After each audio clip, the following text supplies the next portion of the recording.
Well, I'm an avid home brewer, and so I was looking for an opportunity to contribute to the farm, but also do something that I'm passionate about, which was make ingredients, local ingredients for brewing, and try to tap into some of that craft brewing market here in North Carolina. And then, of course, have a good beer every now and then, too. Yeah, so I farmed with my father-in-law, Ronnie Perry. He had grown barley in the 50s for feed purposes. Until then, there really hasn't been much barley production in this part of Wake County. And so it was a learning curve, you know, to sort of go back in time to understand how they used to grow it, and also to adapt a variety that's not really traditionally well suited for our climate, which is a 2-row malting barley, which is adapted for the high plains, the Dakotas, and you know, Canada, and high plains being arid desert conditions when it's mature. Here we have the opposite. You know, it's humid and hot and lots of rain. So that was a big learning curve for us to understand how to make it successful here in North Carolina.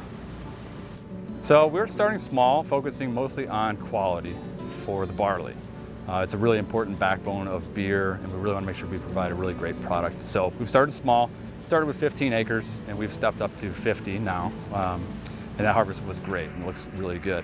On the wheat side of things, we're able to use a variety that we grow on a more commercial scale and just treat it differently through the growing process for malting. So we have about 350 acres of wheat that we grow, and then really we supply whatever demand maltsters might have for our wheat crop, which is usually, you know, a few truckloads a year.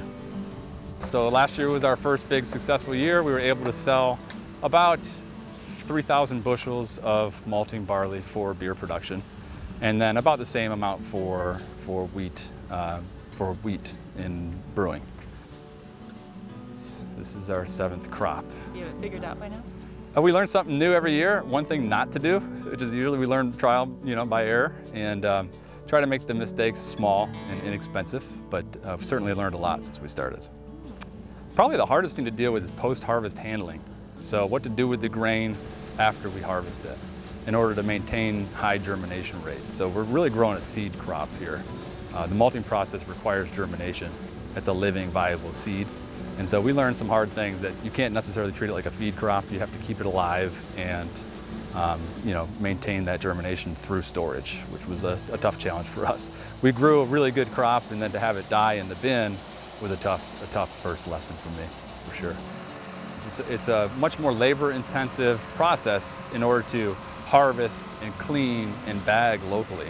But what we're doing is we're being able to insulate ourselves from a more global market. So we can drive that local nature here and really take advantage of having that demand, supplying that demand, and not worrying so much about what might be going on 1,000 miles away from here. So that's been really nice, and that's kind of what we're after. Not to necessarily replace the commercial aspects of farming, but to create some sort of market here locally that we can have more control and participation in, and really contribute to that local nature of what we're doing. It's great. I mean, being outside and being in the weather is always something I've enjoyed, and being able to be part of this history in North Carolina, everything from tobacco to small grains, is really something that's nice for me to be able to experience. Very rare too. You know, it's not like many people from outside of agriculture can get involved on a commercial scale like this. So I've really enjoyed it a whole lot. Hopefully they've liked me being around too.